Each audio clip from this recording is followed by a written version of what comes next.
بسم اللہ الرحمن الرحیم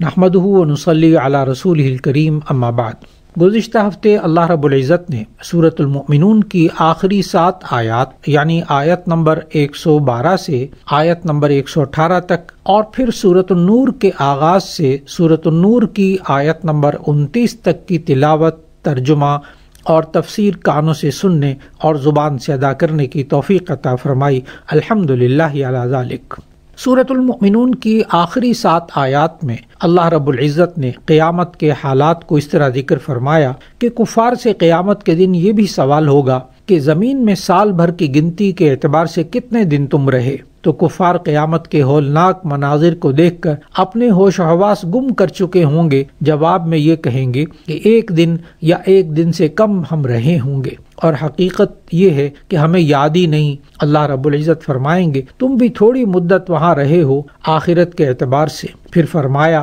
کیا ہی اچھا ہوتا کہ تم یہ بات اس وقت سمجھتے کہ دنیا میں ہمیشہ نہیں رہنا۔ پھر تم لوگوں نے یہ خیال کیا تھا کہ ہم نے تمہیں یوں ہی بیکار پیدا کر دیا ہے، اور تمہارا یہ خیال تھا کہ ہمارے پاس تم نہیں لائے جاؤ گے۔ تو دیکھ لو اب یہ ثابت ہو گیا کہ اللہ تعالیٰ بہت ہی عالی شان ہے، جو کہ بادشاہ ہے اور حقیقی بادشاہ ہے، اس کے علاوہ کوئی بھی عبادت کے لائق نہیں، وہ عرش عظیم کا مالک ہے۔ اور جو آدمی اللہ تعالیٰ کے ساتھ کسی اور معبود کی بھی عبادت کرے اور اس کے معبود ہونے پر اس کے پاس کوئی دلیل بھی نہ ہو، تو اس کا حساب لازمی اللہ رب العزت لیں گے، اور یقیناً اس دن کافروں کو کامیابی نہیں ہوگی۔ پھر سورۃ المؤمنون کی آخری آیت میں رسول اللہ صلی اللہ علیہ وسلم کو خطاب کر کے فرمایا کہ آپ اپنی امت سے یہ بھی فرما دیجئے کہ جب بھی اپنے گناہوں کی معافی مانگنی ہو تو اس طرح معافی مانگا کریں، رب اغفر وارحم وانت خیر الراحمین، اے میرے رب میری خطائیں معاف فرما اور ہر حالت میں مجھ پر رحم فرما، اور آپ سب رحم کرنے والوں سے بڑھ کر رحم کرنے والے ہیں۔ اس کے بعد سورۃ النور کا آغاز ہوا۔ یہ سورہ مبارکہ مدنی سورت ہے، اس میں 64 آیات اور 9 رکوع ہیں، اور یہ سورہ مبارکہ ترتیب توقیفی کے اعتبار سے 24ویں نمبر پر ہے، اور نازل ہونے کے اعتبار سے اس سورہ مبارکہ کا 102 نمبر ہے۔ سورت کا مرکزی موضوع معاشرے میں بے حیائی اور فحاشی کو روکنے اور عفت و عصمت کو فروغ دینے کے لیے ضروری ہدایات اور احکام دیے۔ لہذا اس سورت مبارکہ کے شروع میں بدکاری کی شرعی سزا بیان فرمائی، اور ساتھ ہی یہ بتایا گیا جس طرح بدکاری انتہائی گناؤنا جرم ہے، اسی طرح کسی بے گناہ پر شرعی ثبوت کے بغیر بدکاری کا الزام لگانا بھی نہ صرف گناہ ہے بلکہ اس پر سخت قانونی سزا مقرر فرمائی۔ اس کے بعد آیت نمبر 3 میں بدکاری کی مزید قباحت اس طرح بیان فرمائی کہ یہ ایک ایسی بری چیز ہے کہ اس سے انسان کی طبیعت کا مزاج ہی بگڑ جاتا ہے، اور ایسے انسان کی رغبت بری ہی چیزوں کی طرف ہو جاتی ہے۔ جب انسان کا مزاج ایسا ہوتا ہے تو پھر نکاح کے وقت بھی ایسی بری اور برکار عورت کو چاہتا ہے، لیکن جو پاک باز مومن ہوتے ہیں ان کو اس سے منع فرما دیا۔ پھر آیت نمبر 4 میں تیسرا حکم یہ بیان فرمایا کہ جو لوگ پاک دامن عورتوں پر بدکاری کی تہمت لگائیں اور پھر اس پر 4 گواہ نہ لا سکیں تو ایسے لوگوں کو 80 کوڑے لگاؤ اور ان کی کوئی گواہی کبھی قبول نہ کرو، اور یہ تہمت لگانے کی سزا ہی اس کا حد ہے کہ وہ ہمیشہ کے لیے مردود الشہادہ یعنی اس کی گواہی کبھی قبول نہ ہوگی، یہ اس کے لیے دنیا کی سزا ہے، اور یہ لوگ آخرت میں بھی سزا کے مستحق ہوں گے کیونکہ یہ فاسق ہیں۔ لیکن جو لوگ اس کے بعد اللہ تعالیٰ کے سامنے توبہ کر لیں اور جن پر تہمت لگائی اس سے معاف کرا کر اپنی حالت کی اصلاح کر لیں تو اللہ تعالیٰ ضرور مغفرت کرنے والا، رحمت کرنے والا ہے۔ اس کے بعد اس صورت میں چوتھا حکم لعان کا بیان فرمایا کہ جو لوگ اپنی بیویوں کو بدکاری کی تہمت لگائیں اور ان کے پاس سوائے اپنے کوئی اور گواہ نہ ہو تو ان کی شہادت یہی ہے کہ 4 مرتبہ اللہ تعالیٰ کی قسم کھا کر یہ کہہ دے کہ بے شک میں سچا ہوں، اور 5ویں مرتبہ یہ کہے مجھ پر اللہ کی لعنت ہو اگر میں جھوٹا ہوں۔ اس کے بعد اس عورت سے سزا اس طرح ٹل سکتی ہے کہ وہ 4 مرتبہ قسم کھا کر کہے بے شک یہ مرد جھوٹا ہے، اور 5ویں بار یہ کہے مجھ پر اللہ کا غضب ہو اگر یہ مرد سچا ہے۔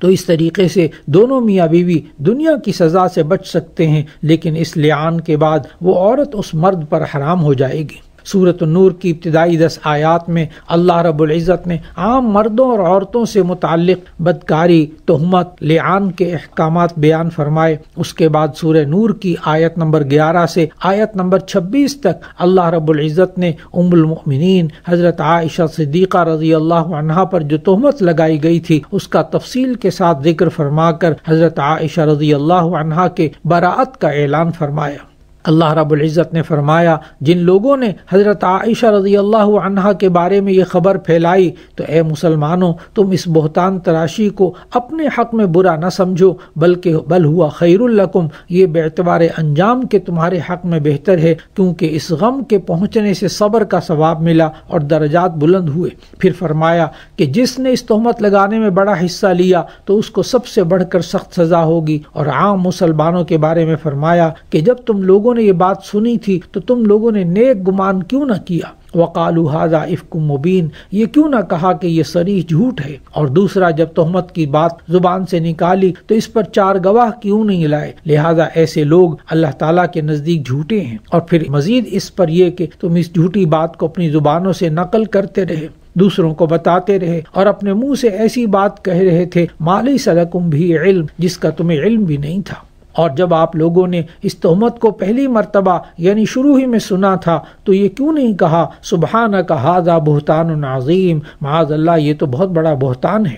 اور دیکھو اللہ تعالیٰ تمہیں سمجھاتے ہیں کہ دوبارہ تم کبھی ایسا نہ کرنا۔ اللہ رب العزت نے قرآن حکیم میں تمہارے لیے صاف صاف احکامات بیان کر دیے ہیں، جس میں یہ نصیحت بھی ہے اور حد قذف یعنی تہمت کی سزا بھی ہے، اور جو توبہ کر لیں ان کو توبہ کو قبول کر لیا جاتا ہے۔ اس کے بعد کی آیات میں فرمایا کہ جو لوگ ان آیات کے نازل ہونے کے بعد بھی یہ چاہتے ہیں کہ بے حیائی کی بات کا مسلمانوں میں چرچا ہو، یعنی بغیر ثبوت کے بے حیائی کی باتوں کو لوگوں کے اندر پھیلایا جائے، جیسے واقعہ افک کے منافقین نے کیا، تو ایسے لوگوں کے لیے عذاب علیم فی الدنیا والآخرہ، یعنی دنیا اور آخرت میں دردناک عذاب کا بتایا گیا۔ اس کے بعد آیت نمبر 21 سے تمام ایمان والوں کو عمومی خطاب کر کے فرمایا کہ اے ایمان والو، تم شیطان کے پیچھے نہ چلو، اگر کوئی شیطان کے پیچھے چلے تو شیطان تو ہمیشہ اس کو بے حیائی اور بری بات کی تلقین کرے گا۔ اور تم میں سے جو لوگ اہل خیر ہیں اور مالی وسعت رکھتے ہیں وہ ایسی قسمیں نہ کھائیں کہ رشتہ داروں، مسکینوں اور اللہ تعالیٰ کے راستے میں ہجرت کرنے والوں پر خرچ کرنا بند کر دیں، بلکہ ان سے جو کوئی کوتاہی ہوئی ہے جس کی وہ معافی مانگ چکے ہیں ان کے ساتھ معافی اور درگزر کا معاملہ کرنا چاہیے۔